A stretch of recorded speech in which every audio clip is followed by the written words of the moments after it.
नमस्कार, आप देख रहे हैं अपरू उत्तराखंड और मैं हूं नेहा आपके साथ। देश में होली का त्योहार की धूम मची हुई है। खुशियों के इस त्योहार का जश्न उत्तराखंड के सीएम पुष्कर सिंह धामी ने देहरादून स्थित अपने आवास पर मनाया। इस मौके पर सीएम धामी ने लोगों के साथ होली खेली। साथ ही सीएम धामी लोगों के साथ डांस करते भी नजर आए, जिसका वीडियो भी सामने आया है।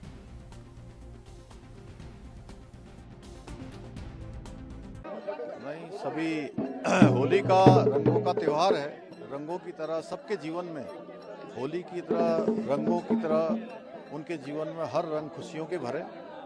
मैं सबको होली की बहुत बधाई देता हूँ, बहुत शुभकामनाएं देता हूँ। सब एक दूसरे से मिलकर आपस में भाईचारे से, प्रेम से, सौहार्द से, आपस में सबके सुख दुखों में हम सब एक दूसरे के सहभागी बने और हमारे प्रधानमंत्री आदरणीय मोदी जी का जो विकसित भारत का संकल्प है, विश्व गुरु भारत का जो संकल्प है, उस संकल्प को साकार करने में अपने स्थान पर जो भी हमारे कर्तव्य हैं उनका पालन करते। लोकसभा चुनाव पर सीएम धामी ने कहा कि जिस तरह पूरे देश के अंदर पीएम मोदी के नेतृत्व में काम हुआ है, पूरा दुनिया के अंदर भारत की वैश्विक पहचान बढ़ी है। भारत हर क्षेत्र में आगे बढ़ रहा है।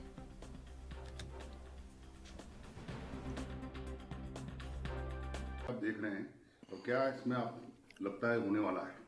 देखिए, पूरे देश के अंदर जिस प्रकार से आदरणीय प्रधानमंत्री मोदी जी के नेतृत्व में काम हुआ है, पूरी दुनिया के अंदर भारत की जो वैश्विक पहचान बढ़ी है, भारत हर क्षेत्र में आगे बढ़ा है। उत्तराखंड भी तेजी से आगे बढ़ा है। उत्तराखंड के अंदर भी देश की आज़ादी के बाद पिछले 10 सालों में जिस तेज गति से विकास हुआ है, इंफ्रास्ट्रक्चर बढ़ा है, हेली सेवाएं बढ़ी हैं, रेल सेवाएं बढ़ी हैं, रोड सेवाएं बढ़ी हैं, स्वास्थ्य सेवाएं बढ़ी हैं। केंद्र सरकार के सहयोग से अनेकों काम उत्तराखंड में माननीय प्रधानमंत्री मोदी जी के कालखंड में स्वीकृत हुए हैं। आज देश के अंदर इस बात की चर्चा नहीं है कि सरकार किसकी बनने वाली है। हर एक व्यक्ति जानता है कि सरकार दोबारा से माननीय प्रधानमंत्री मोदी जी के नेतृत्व में बनने वाली है, वही प्रधानमंत्री बनने वाले हैं। उसी प्रकार उत्तराखंड में भी इस बात की चर्चा नहीं है कि ये 5 सीटें कौन जीतेगा। सबको पता है 5 सीटें भारतीय जनता पार्टी जीतेगी। चर्चा इस बात की है कि कितने अंतर से कौन सी सीट जीतेंगे। हमारा है कि 5 सीटें बड़े अंतर से जीतेगी भाजपा। सीएम साहब, 2 साल का कार्यकाल आपकी सरकार को हो गया है, उसमें जो बड़े काम आपने किए हैं, आने वाले 3 साल के लिए आपने और क्या एजेंडा तय किया है? देखिए, 2 सालों में बहुत सारे हमने निर्णय लिए हैं, कठोर निर्णय लिए हैं, राज्य के हित में निर्णय लिए हैं, इंफ्रास्ट्रक्चर के बहुत सारे काम करे हैं। जोशीमठ जैसी आपदा जो हमारे लिए बहुत कठिन समय था, जोशीमठ के लोगों के लिए, उत्तराखंड के लोगों के लिए, उस आपदा में हमको हमारे प्रधानमंत्री जी का, आदरणीय गृह मंत्री जी का, सबका सहयोग भी मिला। और उत्तराखंड की धामी सरकार ने अपने 2 साल का कार्यकाल पूरा कर लिया है, जिसको लेकर मुख्यमंत्री ने सरकार की प्रमुख उपलब्धियां सामने रखी। मुख्यमंत्री पुष्कर सिंह धामी ने 2 वर्षों में उनकी सरकार ने चुनौतियों का डट कर मुकाबला करने, बेरोजगारों को रोजगार दिलाने, महिला सशक्तिकरण पर काम करने और देवभूमि के हित में लिए गए कड़े फैसलों की बात सामने रखी। तो वहीं दूसरी ओर प्रदेश में महिला सशक्तिकरण की बात पर कांग्रेस प्रदेश अध्यक्ष करण मारा ने निशाना साधा है।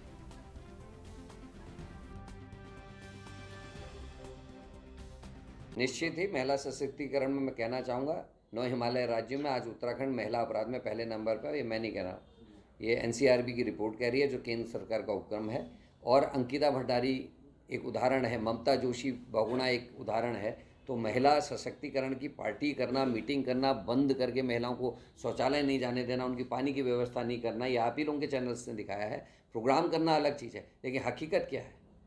माँ आज भी डीएनए टेस्ट के लिए दर दर की ठोकरें खा रही है। अंकिता भंडारी के वीआईपी आज तक छिपे हुए हैं, सबूत सरकार ने मिटाए हैं। ममता जोशी बहुगुणा 4 साल से गायब है पौड़ी से, उसका आज तक पता नहीं। किरण नेगी का हमने हाल देखा है। हाथी बरगला में मंत्री के आवास के सामने एक महिला की मृत लाश देखी जिसका बलात्कार हुआ था। हरिद्वार की घटनाएं हमको पता है। तो हल्द्वानी कांग्रेस पार्टी को बड़ा झटका लगा है, जहां पूर्व मुख्यमंत्री नारायण दत्त तिवारी के भतीजे और कांग्रेस के प्रदेश प्रवक्ता दीपक बालोटिया ने कांग्रेस से इस्तीफा दे दिया है। बालोटिया के इस्तीफा देने के बाद से कांग्रेस में खलबली मची हुई है। इधर बालोटिया ने कहा कि वे पिछले 35 सालों से कांग्रेस पार्टी के लिए संघर्ष करते आ रहे हैं। यहां तक कि उत्तराखंड और उत्तर प्रदेश के पूर्व मुख्यमंत्री नरेंद्र तिवारी के परिवार से हैं और उनके संघर्ष को आज भी वे आगे बढ़ा रहे हैं, लेकिन पार्टी द्वारा पिछले कई सालों से उनके साथ भेदभाव किया जा रहा है। उन्होंने आरोप लगाया कि पार्टी ने हमेशा उनकी अपेक्षा की है, हमेशा एक वफादार सिपाही होने के बावजूद उन्हें कभी नेता ही नहीं माना गया। उन्होंने कहा कि वे अपने को एक ऐसा विद्यार्थी की तरह महसूस कर रहे हैं जैसे एक छात्र ने परीक्षा के लिए खूब मेहनत की हो, पर उसे कभी भी परीक्षा में नहीं बैठने दिया गया।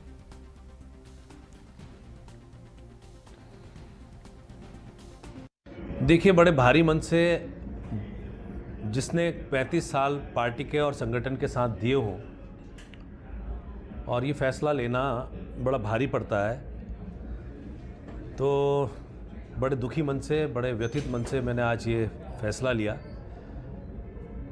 क्योंकि स्वर्गीय पंडित नारायण दत्त तिवारी जी के परिवार के सदस्य होने के नाते जो उनसे हमने प्रेरणा ली और जो मार्गदर्शन लिया, हम चाहते थे कि हम समाज में जनहित में जन मुद्दों को उठाएं और तिवारी जी की जो विकास परक सोच को आगे ले जाने का काम करें। लेकिन हम महसूस करते हैं कि हमारी स्थिति एक उस छात्र के तरह हो गई है जो परीक्षा के लिए तो तैयारी करता, लेकिन उसको परीक्षा में बैठने नहीं दिया जाता, जो कि बहुत, और मेरे जैसे ऐसे बहुत से निष्ठावान कार्यकर्ता हैं कांग्रेस में जो वाकई में बहुत प्रतिभावान है, जो कांग्रेस के आगे बहुत आगे बढ़ सकते थे, लेकिन वो भी परीक्षाओं में नहीं बैठ पाए। कोई अपनी बात रख पाता है, कोई बात नहीं रख पाता, वो उसके बात उसके दिल में दफन हो जाती है। लेकिन हमने आज होलिका दहन का दिन है, ऐसे दिन में बड़ा भारी निर्णय लिया, भारी मन से निर्णय लिया। कोई भी व्यक्ति कब आत्महत्या करता, कब सुसाइड करता, जब उसको लगता है कि उसके सारे रास्ते बंद हो गए और भविष्य की उम्मीद खत्म हो जाती है। तो इसी तरह पार्टी के अंदर हमें कोई रास्ता नज़र नहीं आ रहा था और कोई उम्मीद नहीं रह गई थी।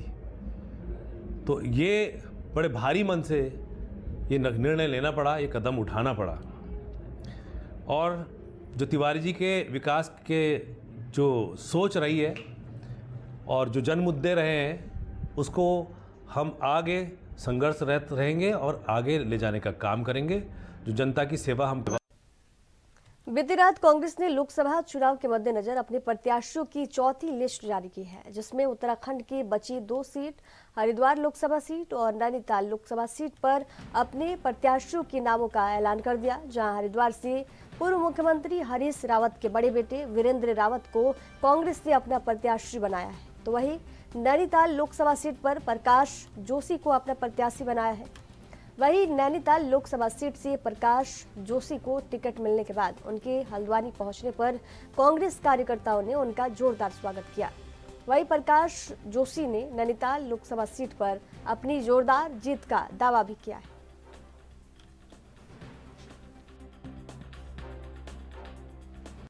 लेट की बात नहीं होती है। कांग्रेस का कार्यकर्ता हमेशा चुनाव के लिए और संगठन के माध्यम से जब काम करता है तो चुनाव कभी भी लड़ सकता है। और चुनाव व्यक्तिगत दम से नहीं लड़ा जाता है, कार्यकर्ताओं की ताकत से लड़ा जाता है। तो मेरा मानना है कि उधम सिंह नगर नैनीताल जिले के जो भी तमाम कार्यकर्ता हैं वो इस चुनाव के तय के लिए पूरी तरह से तैयार है। तो जहाँ तक देरी की बात है, देरी कुछ नहीं होती। नॉमिनेशन फॉर्म 27 तारीख की लास्ट डेट है और पार्टी की कई प्रक्रिया होती हैं चयन वयन में, तो उसके सब में समय लगता है। वही बीजेपी साफ तौर पर ये कि आपकी बात 400 पार का वो नारा दे रही है, किस तरह देखते हैं और किस तरह चुनौतीपूर्ण ये इलेक्शन रहेगा? 400 पार तो वो अब 500 पार 600 पार भी कह सकते हैं। कहने में, जुमले फेंकने में तो कोई किसी को कोई हम रोक नहीं सकते।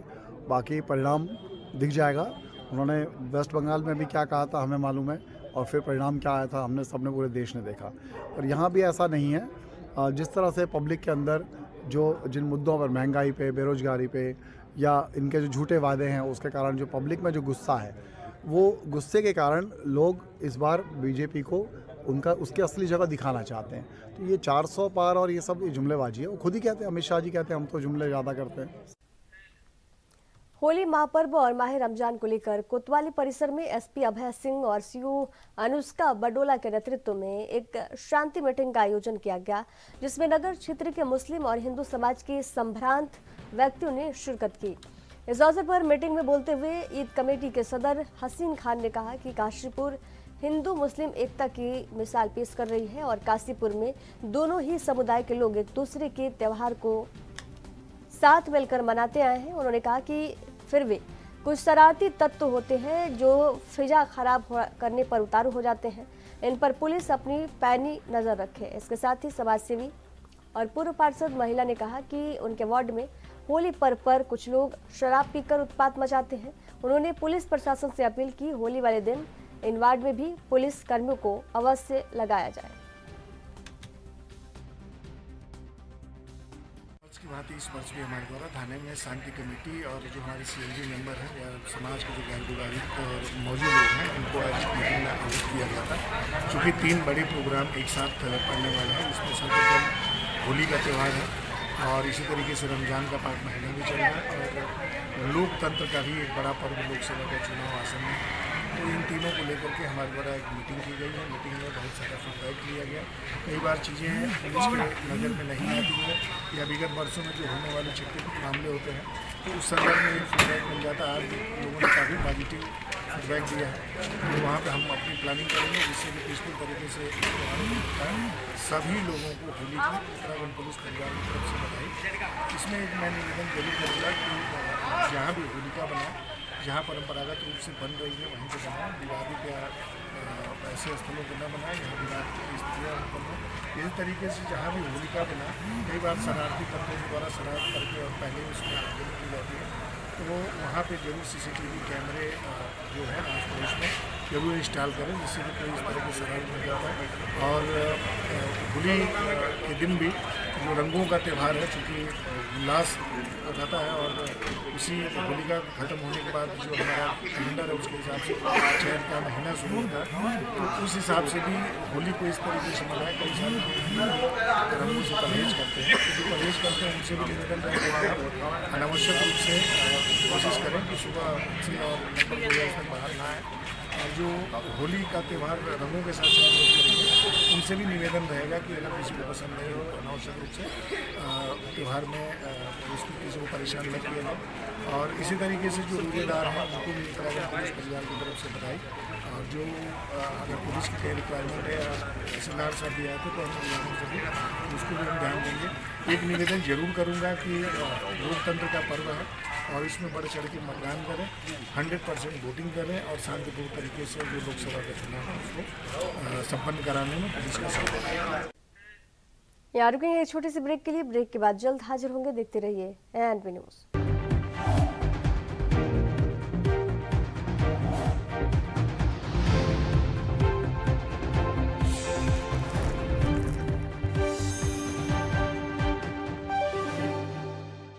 ब्रेक के बाद एक बार फिर से आप सभी का स्वागत है। अल्मोड़ा जिले के रानीखेत विधानसभा में बीजेपी प्रदेश महामंत्री राजेंद्र सिंह बिष्ट के पर्यटन नगरी रानीखेत पहुंचने पर बीजेपी कार्यकर्ताओं पदाधिकारियों ने फूल मालाओं से भव्य स्वागत किया। बीजेपी प्रदेश महामंत्री राजेंद्र सिंह बिष्ट ने पर्यटन नगरी रानीखेत राजदीप होटल में प्रेस वार्ता कर प्रदेश सरकार की 2 वर्षों की उपलब्धियों को गिनाया। उन्होंने 2 साल कार्यकाल में उत्तराखंड के विकास के लिए कई निर्णय लिए।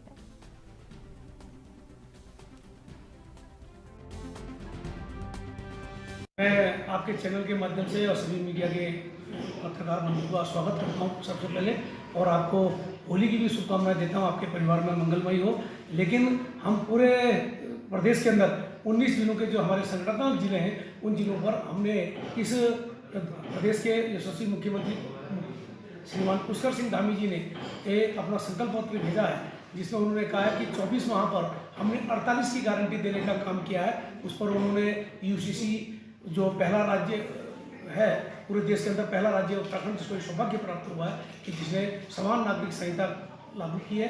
एक सख्त विरोधी कानून का प्रावधान करने वाला भी उत्तराखंड पहला राज्य है जिसने कहा है कि हम जो नकल कर लोगों का भविष्य खराब करते थे बच्चों का, उसके लिए हम उनको आजीवन कारावास और 10 लाख रुपए तक का जुर्माना बनाने वाला देश का पहला राज्य उत्तराखंड है जिसने इस प्रकार के निर्णय लिए हैं। धर्मांतरण की बात करें तो एक अभी इसके अतिरिक्त धर्मांतरण पर भी उन्होंने सख्त कानून बनाया है, उसमें भी 10 लाख रुपए तक का जुर्माना किया है। दंगा विरोधी एक कानून बनाया है। दंगा विरोधी में जिस प्रकार की बनपुरपुरा हल्द्वानी में घटनाएं हुई थी उसकी पुनरावृत्ति ना हो और जिस प्रकार के वहाँ पत्रकारों को उनके वाहनों को जला दिया गया और पत्रकारों को भी जिंदा जलाने का प्रयास किया। एक दंगा विरोधी कानून के बारे में भी एक सख्त कानून उत्तराखंड पहला राज्य है जिसने ये पास किया है। उन्होंने कहा है कि अगर किसी आतंकी ने या किसी दंगाई ने किसी भी प्रकार का नुकसान किया हो, जान माल का नुकसान हो, व्यक्तिगत नुकसान हो, सरकारी संपत्ति का नुकसान हो, तो उससे उसी की वसूली उसी से की जाएगी। ऋषिकेश के निकट ढालवाला में लगने वाले माता सुरकुंडा देवी के भव्य दरबार का नजारा आज आपको दिखा रहे हैं। होली के उपलक्ष्य में सुरकंडा देवी माता के दरबार में आज सैकड़ों श्रद्धालुओं की भीड़ उमड़ पड़ी।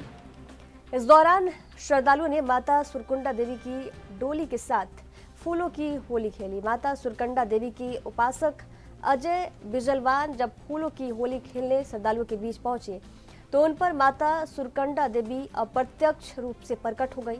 काफी देर तक माता सुरकंडा देवी अपने उपासक अजय बिजलवान पर झूमती हुई देखी गई। नजारा देख श्रद्धालुओं ने माता सुरकंडा देवी की जय जयकार लगाए। जय माता दी। सर्वप्रथम तो आप सभी देशवासियों को जो है होली की हार्दिक शुभकामनाएं।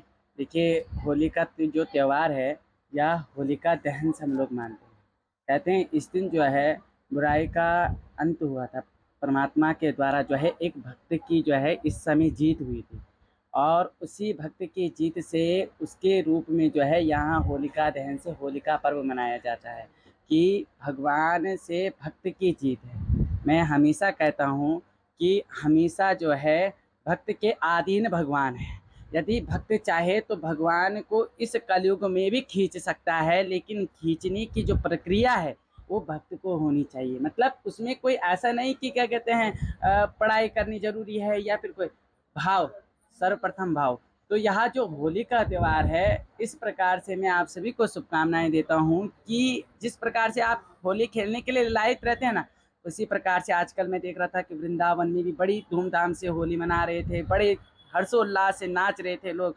उस प्रकार से आप लोग भाव भी जागृत कीजिए। वो होली बाहर के रंगों से नहीं, अंदर के रंगों को खिलाइए। वो पुष्प अंदर से खिलाइए, वो गुलाल अंदर से लेके आइए। और जब अंदर का गुलाल खिलता है ना तो बाहरी गुलाल से, उस गुलाल से ज़्यादा चमक होती है। ये गुलाल तो एक दिन में जो है मना के हम लोग जो है अगले दिन से अपनी प्रक्रिया में शुरू हो जाएंगे, अपने कार्य में लग जाएंगे।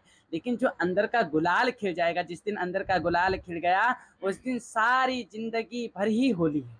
तो आप सबको होली की शुभकामनाएं। एक अंतरात्मा वाली होली का और एक बाहरिक होली जो आप कल जो है रंग लगाकर और जो है बिल्कुल गुलालों से खेलेंगे, तो आपको उनकी भी होली की शुभकामनाएं एवं अंतरात्मा की होली की भी शुभकामनाएं। लोकसभा चुनाव के दौरान महिलाओं की सहभागिता मतदान में बढ़ाने के लिए मतदाता जागरूकता रैली महिला होमगार्ड के द्वारा निकाली गई। ये रैली सभी महिला होमगार्ड ने बुलेट चलाकर निकाली। मतदाता जागरूकता रैली नटराज चौक से होते हुए शहर के विभिन्न मार्गों पर होते हुए बाईपास मार्ग होते हुए ग्रामीण इलाके में पहुंची। होमगार्ड के deputy commandant general Amitabh Srivastava ने बताया कि ये रैली एम्स बैराज और चिला होते हुए हरिद्वार पहुंचेगी। हरिद्वार से ये रैली मुख्य मार्ग से होते हुए वापस देहरादून होमगार्ड मुख्यालय पहुंचकर समाप्त होगी। उन्होंने बताया कि मतदाता जागरूकता रैली से यदि महिलाएं प्रभावित होकर मतदान में अपनी सहभागिता बढ़ाएंगी तो उनका मकसद सफल हो जाएगा।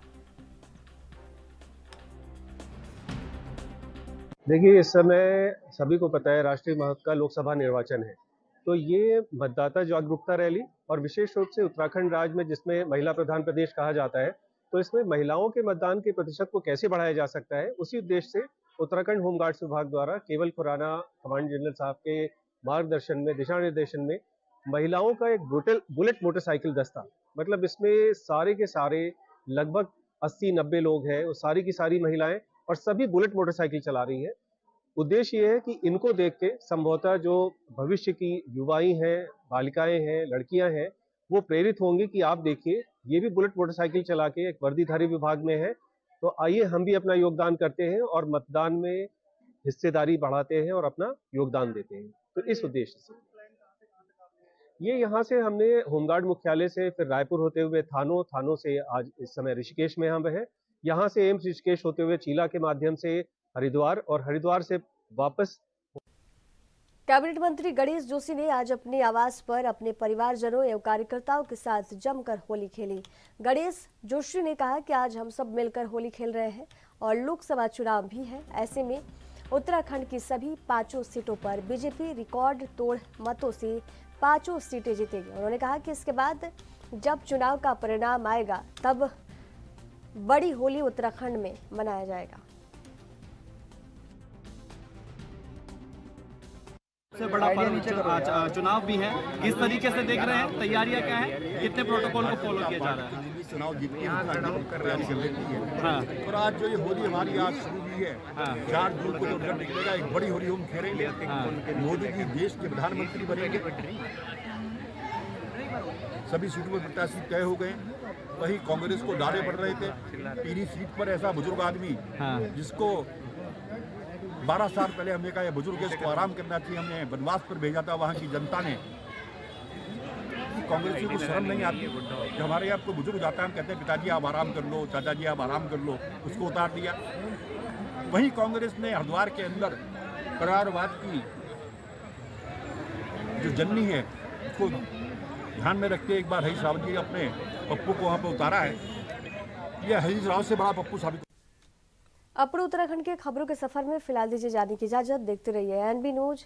नमस्कार।